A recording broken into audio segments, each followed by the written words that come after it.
Blessed morning po sa buhay po ng bawat isa. Hallelujah. At muli, purihin po ang Panginoon sa umagang ito. At tayo po ay muli na nilaan ng Diyos. Amen. Para sa gawain niya sa pag-aaral po ng salita ng Diyos sa tuwing umaga. Amen. At tayo nga po ay nandito po sa bansang Kuwait. Amen. Na kinabibilangan po sa District 9. Amen. Sa pangunguna po ng lingkod ng Diyos, Pastor Luis Bailon, at dito po sa Kuwait, si Pastor Mark Diquilla po. Kamusta po ang bawat isa? Amen. Mapagpalang umaga po muli. Amen. Hallelujah. At bilang pagbibigay pasasalamat sa bagong umaga, bagong hininga, papurihan po natin ang ating Panginoon at pasalamatan sa pamagitan ng mga awiting makalangit. Amen. Hallelujah. Hallelujah. Praise you, Jesus. In Christ Jesus, my Lord, who has given me strength, that He consider me faithful and appointed me to His service. Pinsan pa nga po. I thank Christ Jesus, my Lord, who has given me strength, that He consider me faithful and appointed me to His service. I will serve you, Lord, with all my heart. I will serve you, Lord, with all my soul. I will serve you, Lord, with all my strength and with all my mind. I will serve you, Lord, with all my heart. I will serve you, Lord, with all my soul. I will serve you, Lord, with all my strength and with all my mind. I love you, Jesus. Thank you for your love. You have chosen me. I will serve you. Minsan pa nga po. I thank Christ Jesus, my Lord, who has given me strength, that He consider me faithful and appointed me to His service. I will serve you, Lord, with all my heart. I will serve you, Lord, with all my soul. I will serve you, Lord, with all my strength and with all my mind. I will serve you, Lord, with all my heart.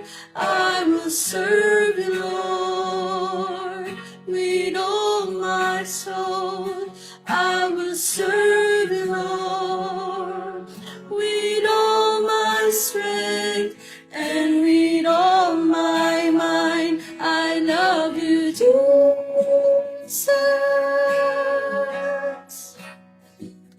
Thank you for your love. You have chosen me.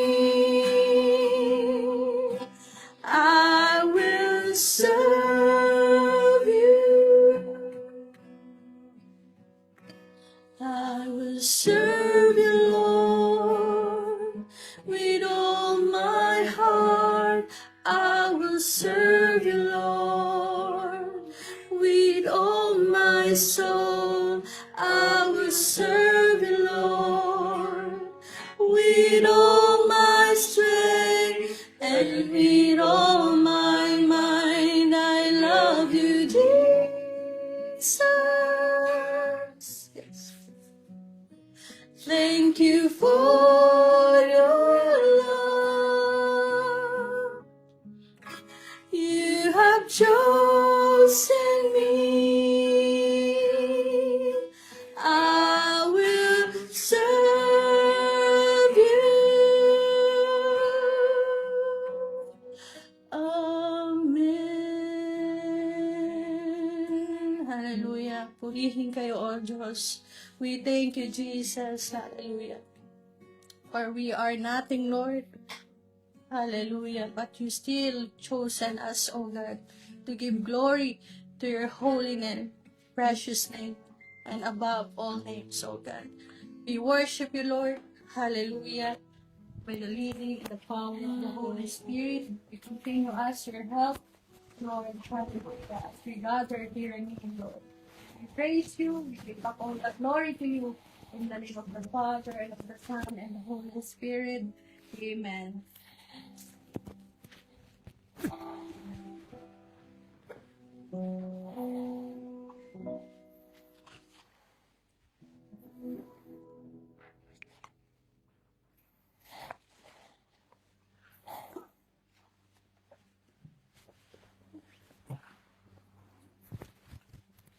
Purihin po ang Panginoon, isang mapagpalang umaga po sa bawat isa po sa atin. Salamat sa dakilang Diyos na higit po nating pinaglilingkuran at higit na nakakakita po ng atin pong paglilingkod. At bago tayo mag-aaral ng salita ng Diyos, tayo po ay manalangin. Aming Diyos, aming Ama na makapangyarihan po sa lahat, Ama ng amin pong Panginoon, sambahin po ang iyo pong pangalan. Salamat po sa inyo pong dakilang ginawa sa buhay ng bawat isa po sa amin, sa pamagitan ng inyo pong anak, Panginoon, na ipinadala sa daigdig na ito upang kami na makasalanan ay magkaroon ng kapatawaran at hindi lang po kapatawaran, bagkus kaligtasan, Panginoon, na nagmumula po sa inyo. Salamat po, Panginoon, sa oras po na ito. Tulungan niyo po kami sa amin pong maikling pag-aaral ng iyong pong mga salita. Bigyan niyo po kami, Panginoon, ng isang puso na hindi lang po basta nakikinig, bagkus masunod namin ang iyong pong kalooban at higit na maibahagi din po sa mga taong nangangailangan. Salamat po, Panginoon. Tulungan niyo po, i-anoint niyo po ang bawat isa po sa amin sa oras po na ito. Hindi lang po ang iyong pong lingkod, bagkus bawat isa po sa amin, Panginoon, upang magkaroon kami ng higit na pagnanasa, Panginoon, na laging matuto ng iyong pong salita. Purihin po kayo, Ama, sa ngalan ng Ama, ng Anak, at ng Banal na Espiritu. Amen and amen. Purihin po ang Panginoon sa oras po na ito. Salamat po sa Diyos sa umaga pong ito na binigyan muli tayo ng panibagong lakas ng Diyos, panibagong buhay ng Panginoon para makapaglingkod po sa Kanya. Kaya salamat sa Diyos, tayo po ay dadako sa Kanya pong mga salita sa aklat po ng unang Korinto 15 verse 58. Tamang-tama po yung atin pong inawit kanina, yung I thank Christ Jesus. Kaya tama po yon na walang iba pong nagbigay o nagtalaga sa atin sa paglilingkod, walang ibang tumawag po sa atin, kundi si Kristo lamang. Kaya sabi po ng unang Korinto 15 verse 58, kaya nga mga minamahal kong kapatid, magpakatatag kayo at huwag matinag. Kaya hinahamon at hinihikayat tayo ni Paul, hindi lang po ang mga taga-Korinto, bagkus lahat ng sumasampalataya sa Panginoon. Ano po sabi? Kaya nga mga kapatid ko, magpakatatag kayo at huwag matinag. Maging masigasig o masipag kayo palagi sa paglilingkod sa Panginoon. dahil alam ninyo hindi masasayang ang iyong pagpapagal para sa Kanya. Kaya purihin ng Diyos, maliwanag po sa umaga pong ito na pinapaalalahanan po tayo ng salita ng Diyos at binibigyan po tayo ng katatagan sa pamamagitan ng Kanya pong mga salita. Ine-encourage tayo na huwag tayong matinag bagkus magpakatatag po tayo at maging masipag, mga kapatid, na sa huling panahon na po tayo. Tayo po, kung ang mundo pasama ng pasama tayo, mas higit tayong maging masipag sa paglilingkod. Mas higit tayong maging masigasig sa paglilingkod dahil ang pinaglilingkuran natin ay Diyos na tumawag po sa atin. Kaya una po natin makikita, tayo po ay magpakatatag. Kaya mga kapatid, ulitin ko po, kaya sabi ko kanina, nasa mga huling araw na po tayo. Kaya kailangan natin magpakatatag. Tayo po ay kinakailangan magpakatatag. At saan tayo kukuha ng lakas upang tayo po, sino pong umaamin na siya po ay mahina, magsabi po ng amen. Amen? Lahat po tayo ay mahina. Pero purihin ng Diyos sa pamamagitan po ng Kanya pong mga salita, nagiging matatag po tayo sa pananampalataya. Uulitin ko po, tayo po ay mga mahihina, pero purihin ang Diyos. Sa pamamagitan ng Kanya pong mga salita, pinapatatag po tayo. Kaya sabi po ng salita ng Diyos, sa unang Korinto 15, verse 1 and 2, mga kapatid, ngayon, sabi po ni Paul, ipinapaalala ko sa inyo ang magandang balitang ipinangaral ko sa inyo. Iyan ang magandang balitang inyong tinanggap, amen, at nagiging saligan ng iyong pananampalataya. Kaya kapatid, ang saligan ng ating pananampalataya hindi po door of faith. Ang saligan ng ating pong pananampalataya ay sa ginawa ng Diyos at sa Kanya pong mga salita. Uulitin ko po, ang saligan ng ating pong pananampalataya hindi po door of faith.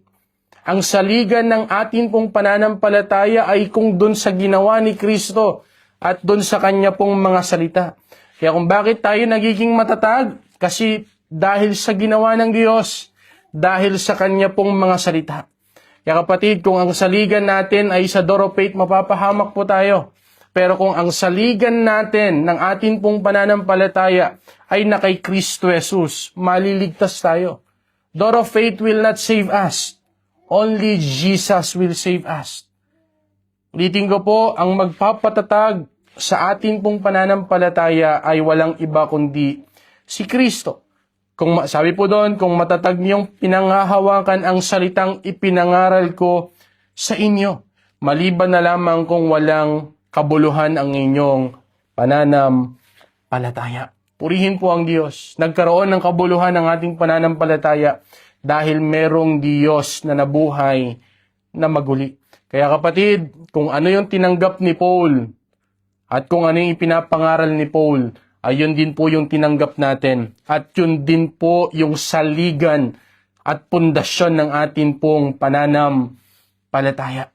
Kaya kapatid, lagi nating ilagay, isandig yung atin pong buhay at yung atin pong pananampalataya kay Kristo. Dahil ang may gawa ng pananampalataya ay si Kristo lamang. Hindi sino man pong tao, kundi si Kristo lamang. Kaya sabi po ng salita po ng Diyos, Colossians 1 verse 23. Colossians 1 verse 23. Pero kailangan niyong manatiling tapat at matatag sa pananampalataya at huwag hayaang mawala ang pag-asa dulot ng magandang balita na narinig ninyo. Ang magandang balita na ito ay ipinapahayag na sa buong mundo. Praise God!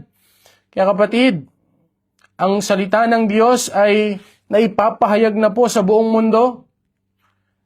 Amen? Ang salita ng Diyos ay marami na pong nakakapakinig ng salita ng Panginoon.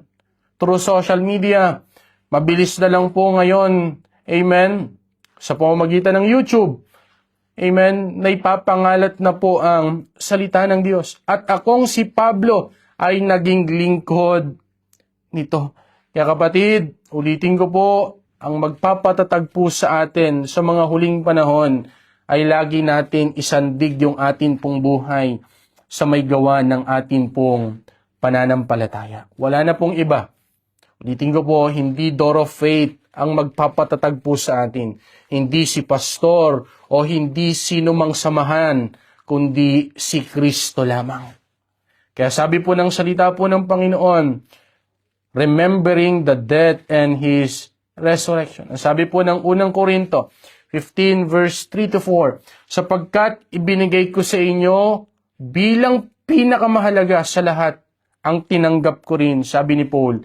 Amen. Ano po yung tinanggap ni Paul at tinanggap din po natin? Na si Kristo'y namatay dahil sa ating kasalanan. Kaya maliwanag po kapatid sa oras po na ito.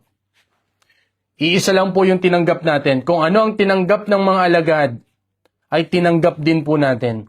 Sino po yon? Na si Kristo ay namatay dahil sa ating kasalanan. Kaya kapatid, kung bakit bumaba si Kristo, isa lang po, para bayaran yung atin pong kasalanan. Para iligtas po tayo sa tiyak na kapahamakan. Tulad ng sinasabi ng kasulatan, inilibing siya at muling nabuhay sa ikatlong araw, tulad din ng sinasabi ng kasulatan. Kaya purihin ang Diyos. Amen? Ang sabi din po ng salita po ng Panginoon, unang Thessalonica 4 verse 14, dahil naniniwala tayong si Jesus ay namatay at muling nabuhay, naniniwala din tayong bubuhayin ng Diyos upang isama kay Jesus ang lahat ng namatay na sumasampalataya sa Kanya. Kaya purihin po ang Panginoon. Pangalawa po natin makikita, sabi ko nga kanina, maging masipag sa paglilingkod. Amen? Maging masipag sa paglilingkod. Ibig sabihin, tayo po ay maging aktibo at buong puso sa paggawa ng mga bagay na para sa Diyos. Una, tulad ng pagpapalaganap po ng salita ng Diyos. At pangalawa ay yung higit po na pagtulong sa mga mananampalataya. Kaya mga kapatid, walang sayang sa paglilingkod. Katulad po ng akin pong nasa likod, obey and serve. Amen, maglingkod at sumunod. Ulitin ko po, nasa huling panahon na po tayo at masigit tayong maging masigasig sa paglilingkod at pagsunod. Walang sayang sa paglilingkod at pagsunod. Kaya pagpatungkol sa paglilingkod sa Diyos, batid, huwag ka nang magdalawang isip. Huwag na tayong magdalawang isip. Kung patungkol sa karangalan ng Panginoon, kung patungkol sa nais ng Panginoon, kung patungkol sa kalooban ng Diyos, hindi na tayo dapat magdalawang isip. Kaya purihin po ang Panginoon. Sabi po ng Romans 1 verse 1, mula kay Pablo na isang lingkod ni Kristo Jesus, tinawag upang maging apostol at hinirang upang mangaral ng magandang balita ng Diyos. Kapatid, God is calling us to fully engage our life in serving God. Not just Sunday, hindi lang po linggo. Dapat tayong maglingkod sa Diyos. Bagkus constantly, tuloy-tuloy ang paglilingkod sa Panginoon. Hindi lang po isang araw ang maglingkod sa Diyos. Bagkus tuloy-tuloy ang paglilingkod sa Panginoon. Kaya sabi ng Roma 12 verse 11, huwag kayong maging tamad, kundi magpakasipag at buong pusong maglingkod sa Panginoon. Amen? Totoo po ang salita ng Diyos at pinapaalalahanan po tayo sa umaga pong ito. Mga kapatid, tayo po ay maging masipag. Sabi doon, huwag kayong maging tamad, kundi magpakasipag at buong pusong maglingkod sa Panginoon. Purihin po ang Diyos. Kaya sabi po ng salita po ng Panginoon, Romans 1 verse 9, saksi ko ang Diyos na pinaglilingkuran ko ng buong puso sa pamamagitan ng aking pangangaral ng magandang balita tungkol sa kanyang anak na lagi ko kayong idinadalangin. Kaya kapatid, saksi ang Diyos. Hindi man nakikita ng iyo pong pastor, saksi ang Diyos sa iyo pong paglilingkod. Nakikita ng Diyos at saksi ang Diyos sa atin pong paglilingkod. Saksi ang Panginoon sa atin pong pagsunod. Kaya pangatlo at panghuli, our labor is not in vain. Yung atin pong paglilingkod ay hindi nawawalan ng kabuluhan, kapatid. Ulitin ko po, ang paglilingkod sa ilalim ng kapamahalaan ni Kristo ay hindi nawawalan ng kabuluhan. Kung bakit hindi nawawalan ng kabuluhan? Because the resurrection guarantees that our effort for God's kingdom are never wasted. Kapatid, kung bakit hindi mawawalan ng kabuluhan yung atin pong paglilingkod? Kasi meron tayong Diyos na muling nabuhay sa mga patay. Hindi siya nanatiling patay. Bagkus sa ikatlong araw at ikatlong gabi muling nabuhay si Kristo at nagpakita sa mga alagad at umakyat sa langit doon sa kanang trono ng Ama at namamagitan po sa atin at muling magbabalik para sunduin ang mga taong nagtatapat para sa Kanya. Kapatid, minsan ipinapaisip po sa atin ni Satanas na ang ating pong paglilingkod ay walang kabuluhan. Lagi natin i-rebuke kung ano yung ipinapaisip sa atin ni Satanas. Lagi nating ilagay sa ating kaisipan na hindi nawawalan ng kabuluhan ng aking paglilingkod dahil muling nabuhay yung akin pong pinaglilingkuran. Amen? Ulitin ko po, muling nabuhay yung atin pong pinaglilingkuran. Hindi siya nanatiling patay. Kaya kung bakit hindi nawawalan ng kabuluhan ng ating paglilingkod? Kasi yung pinaglilingkuran mo, muli siyang nabuhay. Kaya mga kapatid, hindi man po tayo pinupuri ng ating pong pastor. Gawin mo kung ano yung mabuti. Magpakasipag tayo sa paglilingkod. Amen? Wala mang pumupuri sa'yo. Wala mang nag-a-appreciate sa paglilingkod mo. Lagi mong tignan, saksi ang Diyos. Saksi po ang Panginoon sa atin pong paglilingkod at pagpapagal. At kita po yun ng Diyos. At hindi bulag ang Panginoon para hindi niya po gantihan ang atin pong paglilingkod. Purihin po ang Diyos. Kaya kapatid, ang bawat pagpapagal para sa kaharian ng Diyos, hindi kailanman nawawalan ng kabuluhan. Kaya sabi po ng salita po ng Panginoon, Galatians 6 verse 9, kaya huwag tayong magsawa sa paggawa ng mabuti dahil sa tamang panahon, matatanggap natin ang ating gantimpala kung hindi tayo susuko. Kaya kapatid, huwag tayong sumuko. Huwag po tayong sumuko. Magpatuloy tayo sa paglilingkod. May hirap, may sitwasyon, may problema. Lagi nating tignan, saksi ang Diyos. At lagi natin maituon ang ating pong isip kay Kristo Jesus. Huwag tayong susuko hanggang sa huling panahon at hanggang sa huli ng ating pong hininga. Tayo po ay maglingkod sa Panginoon. Nagaya ng ating pong Panginoon, hanggang kamatayan, maging kamatayan doon sa krus, sabi ng Filipos, wala siyang ibang ginawa kundi sundin kung ano yung kalooban ng Panginoon. Kaya sabi po ng salita po ng Panginoon, unang Korinto 15 verse 52 hanggang 53. Sa isang sandali, sa isang kisap mata, kasabay ng huling pag-ihip ng trompeta, sapagkat sa pagtunog ng trompeta ang mga patay ay muling bubuhayin at hindi na muling mamamatay. Babaguhin tayong lahat. Ang ating katawan na nabubulok ay papalitan ng hindi nabubulok. At ang katawang namamatay ay papalitan ng katawang hindi namamatay. Kaya purihin ang Diyos. Mga kapatid, bakit hindi nawalan ng kabuluhan ng ating paglilingkod? Mamatay ka man, bubuhayin ka muli ng Diyos. Bubuhayin tayo muli ng Panginoon. Hindi tayo mananatiling patay. Ang sabi doon, bubuhayin tayong maguli.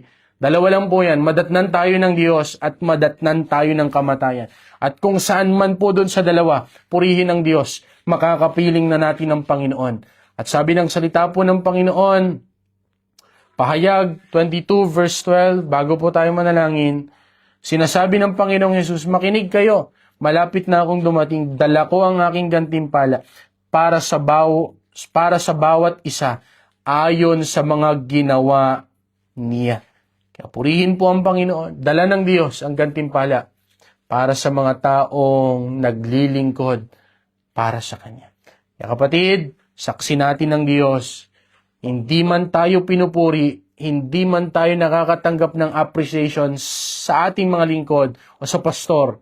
Kapatid, ang mahalaga, gawin mo kung ano ang mabuti. Gawin mo kung ano ang nais ng Diyos. Ano po yon? Katulad ng aking nasa likod, sumunod at maglingkod. At yun po ang nais ng Panginoon sa mga huling panahon na ito. Makita po sa buhay natin ang totoong pagsunod at totoong paglilingkod. Our labor is not in vain. Ang ating pong pagpapagal, ang ating paglilingkod sa ilalim ng kaharian ng Diyos, hindi nawawalan ng kabuluhan. Tayo po'y manalangin, aming Diyos, aming Ama, na nasa langit. Sambahin po ang iyong pangalan. Ngayon, masunod nawa ang iyong pong kalooban. Tulungan niyo po kami. Hindi po namin kaya. Pero salamat po merong salita at merong spirito na inyo pong inilagay sa buhay namin upang maging kasama namin, upang magpaalala po sa amin, upang higit na patatagin kami, Panginoon, sa tinanggap po naming pananampalataya sa iyo. Salamat po. Alam namin, Panginoon, dumarating sa tagpo na ipinapaisip ni Satanas sa amin na ang aming pong paglilingkod ay walang kabuluhan. Pero salamat po, Panginoon, inilagay niyo po sa aming kaisipan ng aming pong paglilingkod ay may kabuluhan dahil hindi kayo nanatiling patay. Pagkus muli kayong nabuhay sa mga patay. We are victorious in sin, death, and Satan. Kaya salamat po, Panginoon, purihin po kayo. Pagpalain niyo po ang mga kapatid ko na nanonood. Pagpalain niyo po sila, anuman po ang pangangailangan po nila. Higit, i-provide niyo po spiritually, Panginoon, lumago sa pagkakilala po sa inyo. At ganoon din po yung pangangailangan nilang pinansyal. Malayo man po kami sa isa't isa, pero alam ko, Panginoon, at nababatid po ninyo yung pangangailangan po nila. At kayo po ang patuloy na magpala sa kanila pong paglilingkod para po sa inyo. Pagpalain niyo po ang kabuuan ng Door of Faith Organization, Panginoon. At tulungan niyo po ang bawat isa. At tulungan niyo po kaming manatili matatag hanggang sa huli. Kaya pagpalain niyo din po ang kabuuan ng pamilyang Masaredo. Panginoon, mula sa amin pong tagapanguna, Sir Joseph Glenn Masaredo, kasama ng kanya pong pamilya. Salamat po sa kanila pong buhay na nagtalaga sa paglilingkod at nagiging halimbawa po namin sila.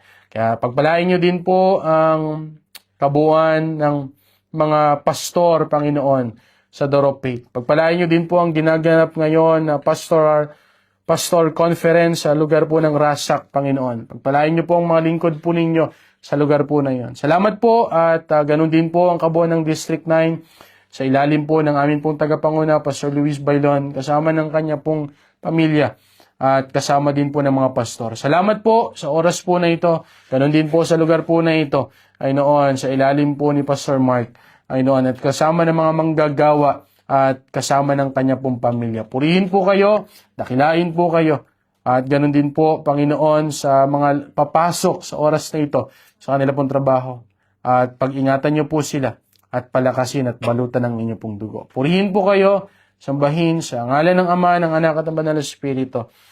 Amen and amen. God bless po sa bawat isa. Pagpalain po tayo ng Panginoon sa umagang ito.